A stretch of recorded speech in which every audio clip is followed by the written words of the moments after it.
The Odyssey begins with the gods meeting in council, and agreeing that Odysseus should be able to return home after being held captive by Calypso. Odysseus had angered Poseidon, who prevents his journey home. The story then shifts to Odysseus' son Telemachus, who is dealing with a house full of unruly suitors trying to win his mother Penelope's hand in marriage. Telemachus meets with the goddess Athena disguised as Mentes, who urges him to take a journey to learn news of his father. Telemachus calls an assembly of Ithaca's men, reproaching the suitors and announcing his plans to travel to Pylos and Sparta for any word of his missing father. Antinous, the most insolent suitor, suggests they kill Telemachus before he can leave. Penelope is distraught to learn of the suitors' plot and Telemachus' dangerous voyage. That night, Athena meets Telemachus disguised as Mentor and prepares him for his journey. Telemachus arrives in Pylos and meets with Nestor, who tells him that after the Trojan War, Odysseus offended Athena on his journey home and many Achaeans died as a result. Menelaus was blown off course but survived. Nestor suggests Telemachus visit Menelaus in Sparta for more news. In Sparta, Menelaus recounts Odysseus' heroics during the Trojan War, especially his cunning Trojan horse plan. Menelaus explains he returned home to find his wife Helen living with Aegisthus, who killed Agamemnon. Orse later killed Aegisthus to avenge his father. Menelaus says Odysseus is likely still alive on Calypso's island, unable to leave. Meanwhile, the suitors learn of Telemachus' journey, and plot to ambush and murder him on his return. Penelope is distraught to hear of their plans. On Calypso's island, the messenger god Hermes tells Calypso Zeus demands she release Odysseus. Odysseus builds a raft, but Poseidon wrecks it. The goddess Ino gives Odysseus her veil to protect him. He swims for days until washing up in Scheria, home of the Phaeacians, where he collapses exhausted on shore. So in summary, books I to V cover the gods' council, Telemachus' journey for news, Menelaus' story of the Achaeans' return, the suitors' murder plot, Odysseus' escape from Calypso, and his arrival in Scheria after Poseidon's wrath. The books set up Odysseus stranded but nearing home while trouble brews in Ithaca for his family. Book VI Odysseus wakes up on the shores of Scheria, home of the Phaeacians. Nausicaa, daughter of King Alcinous, finds Odysseus and gives him food and clothing.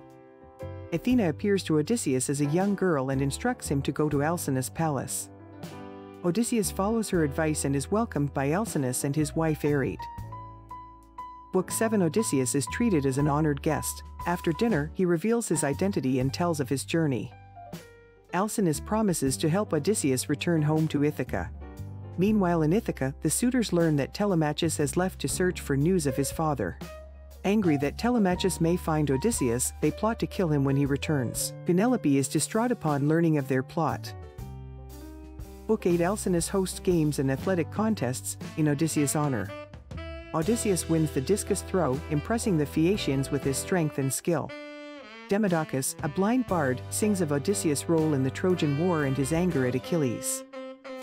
Odysseus weeps as he hears of his past deeds. Alcinous realizes Odysseus' identity and continues to treat him as an honored guest. Book IX At a feast, Odysseus reveals his identity and begins recounting his journey. After leaving Troy, he and his men raided the land of the Cicons. They then reached the land of the Lotus Eaters but left quickly. Odysseus then tells of arriving at the island of the Cyclops Polyphemus, who devoured some of his men before Odysseus blinded him and escaped. Book X Odysseus continues his tale, describing his encounter with Aeolus, master of the winds, who helped him continue his journey. However, Odysseus' men foolishly opened the bag of winds Aeolus provided, blowing them off course. Next Odysseus arrived at the land of the Laestrygonians, giant cannibals who ate some of his men. He then landed on the island of the witch goddess Circe, who transformed his men into pigs until Odysseus forced her to change them back. Hermes tells Odysseus he must journey to Hades to consult the blind prophet Tiresias before returning home. In summary, these books cover Odysseus' time with the Phaeacians and the beginning of his epic journey home, including encounters with the Cyclops, Aeolus, Laestrygonians, and Circe, as well as his future journey to the underworld. The episodes showcase Odysseus' cunning and bravery in overcoming each obstacle while intensifying his desire to return home. Book XI Odysseus goes to the underworld to speak with the spirit of the prophet Tiresias. He performs sacrifices to allow the dead to drink the blood and speak with him. The spirit of his crewmember Elpenor, who died after falling from Circe's roof, asks Odysseus to give him a proper burial. Odysseus speaks with his mother Anticlea and then Tiresias, who warns him that Poseidon will make his journey difficult but tells Odysseus if he can resist killing the cattle of Helios on Thrinacia, he may still reach Ithaca. Odysseus also encounters the spirits of famous women, including his mother Tyro, Antiope, Alcmene, Megara, Clymene, and Epicaste. He then sees the spirits of famous men, including Minos, Orion, Tydeus, Tantalus, and Sisyphus suffering eternal punishments in the underworld. He encounters the spirit of Agamemnon, who recounts his murder by his wife Clytemnestra. Odysseus also sees Achilles, Ajax, and others. Book 12. As Odysseus leaves the underworld, he buries Elpenor as promised. Circe gives him instructions for the next part of his journey. She warns him of the beautiful but deadly sirens and tells him to plug his men's ears with wax and have himself tied to the mast if he wants to hear their song. She also advises him to pass between the wandering rocks rather than Charybdis' whirlpool, or the monster Scylla. Sailing near the island of the sirens, Odysseus plugs his men's ears but has himself tied to the mast to hear the sirens' song. He survives but loses 6 men to Scylla. Next, they arrive at Thrinacia, the island of Helios' sacred cattle. Though Odysseus had warned them not to, his starving crew slaughters some of the cattle while he sleeps. When they set sail again, Zeus destroys their ship and all the men except Odysseus, who floats on wreckage for 9 days before washing up on Ogygia, the island of Calypso. Book 13. The Phaeacians give Odysseus many gifts, and a ship to convey him home to Ithaca. Though Odysseus sleeps, the ship reaches Ithaca swiftly by itself. Poseidon turns the Phaeacian ship to stone as punishment for assisting Odysseus. Meanwhile, Odysseus awakes but does not recognize Ithaca, as Athena has hidden it in mist. She disguises herself as a shepherd to learn his identity. Odysseus lies about being a cretin who killed a man there. Athena then reveals herself and reassures him he is indeed home. She hides his treasure in a cave and disguises Odysseus as a beggar so he can seek vengeance upon the suitors. Telemachus has journeyed to Sparta and Athena goes to retrieve him. In summary, these books recount Odysseus' encounters with the dead, his perilous journey past the sirens and other dangers, his crew's tragic mistake regarding Helios' cattle, and Odysseus' arrival in disguise back in Ithaca, setting the stage for his revenge on the suitors who have invaded his home. The fantastical elements and gripping perils Odysseus faces in books XI to 13 lead up to the long-awaited climax as the hero returns to reclaim all he has lost. In Book XIV, Odysseus arrives disguised as a beggar at the hut of Eumaeus, his loyal swineherd. Eumaeus welcomes Odysseus and tells him about the suitors who have taken over Odysseus's palace, seeking to marry Penelope. Odysseus says he is a cretin who has fallen on hard times after fighting in the Trojan War. In Book XV, Athena visits Telemachus in Sparta and tells him to return home. On his return voyage, Telemachus stops in Pylos and recruits the seer Theoclymenus. In Ithaca, Eumaeus tells Penelope about Telemachus's return. Penelope is hopeful this means Odysseus is coming home soon. In Book XVI, Odysseus reveals his true identity to Telemachus after he returns home. They plot together on how to kill the suitors. Meanwhile, the suitors plot to ambush and kill Telemachus. Penelope appears before the suitors, rebuking them for wasting Odysseus's estate. In Book 17, Odysseus disguises himself as a beggar and goes to the palace with Eumaeus. Odysseus's old dog Argos recognizes him but dies after seeing his old master. The suitors mock and abuse Odysseus, but he endures it. Penelope asks to see the beggar to question him for news of Odysseus. In Book 18, Odysseus gets into a fight with Eros, another beggar, and easily beats him. Odysseus warns Amphinomus, the most decent suitor, that death is coming for them all soon. Penelope appears before the suitors again, eliciting more gifts. When Odysseus is abused by the maids, he threatens to tell Telemachus so they will be punished. The suitors continue their revelry into the night. In summary, these books build tension as Odysseus ingeniously disguises himself and quietly surveils the suitors who have invaded his home. Reunited with his son Telemachus, Odysseus sets in motion his plan for vengeance. The suitors continue behaving badly, sealing their fate, as an epic confrontation builds on the horizon. The craftiness of Odysseus is on full display as he carefully gathers intelligence for the impending showdown.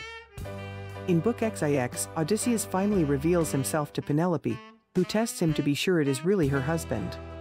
At first she doubts him, but ultimately accepts that it is Odysseus when he describes details only he would know about their marital bed. Odysseus tells Penelope about his travels and struggles since leaving for Troy.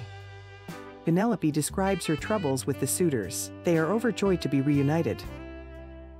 In Book 20, Odysseus has a foreboding dream about the upcoming conflict with the suitors. After waking, he oversees the suitors' rowdy feast. The disguised Odysseus endures abuse and mockery from the suitors. The seer Theoclymenus foresees death for the suitors. In Book 21, Penelope announces a contest using Odysseus' bow to determine who she will marry. The suitors all fail to string and shoot the bow. Then Odysseus reveals himself and succeeds at the challenge. Together with Telemachus, Eumaeus and Philodius, he turns on the shocked suitors. Odysseus kills Antinous, sealing the suitors' fate. A fierce battle ensues as the four combat the many suitors. In Book 22, Odysseus and his allies prevail over the suitors, despite being outnumbered. After killing all the suitors, Odysseus has their maids hanged for being unfaithful. He then orders his house purified. Odysseus reveals his identity to the joyful Eurycleia and Penelope, who finally accepts he has returned after so many years. In Book 23, Odysseus explains to Penelope the prophecy he must fulfill after killing the suitors. At Athena's prompting, Odysseus seeks to leave before reprisals arise. After making love, Penelope and Odysseus discuss his epic journey since departing for Troy. Before dawn, Odysseus, Telemachus, Eumaeus and Philodius slip away from Ithaca into the countryside. In summary, these dramatic books cover Odysseus reuniting with Penelope, his long-awaited revenge against the suitors, and the aftermath of the violence before he continues his travels. Key events include the bow contest, the climactic battle, resolution with Penelope, and Odysseus evading consequences by leaving Ithaca again. These pivotal chapters transition the narrative from Odysseus' homecoming to the next phase foretold by prophecy. In the final book, the dead suitors arrive in the underworld and tell Agamemnon how Odysseus slayed them after stringing his bow. Odysseus, Telemachus, Eumaeus and Philodius escape into the countryside to evade reprisals. At his rural cabin, Odysseus disguises himself to test his aged father Laertes. After revealing his identity, they tearfully reunite. In Ithaca, the kin of the dead suitors hold funeral rites and debate retaliation. Eupides insists on vengeance, but Halitherses argues the suitors deserve divine punishment. Nonetheless, the mob arms itself to confront Odysseus. Goddess Athena convinces Zeus that Odysseus should be allowed to rule in peace after punishing the suitors. Athena goes to Earth to broker peace. The mob approaches Odysseus's rural estate. Laertes, on Athena's guidance, throws his spear to kill Eupides. This ends the mob's threat. Under Athena, a truce is made so Odysseus can again rule Ithaca justly. In this concluding chapter, Odysseus at last reunites with his aged father after his epic journey home. The gods intervene one final time to ensure a peaceful outcome for much suffering Odysseus, restoring order after his vengeance.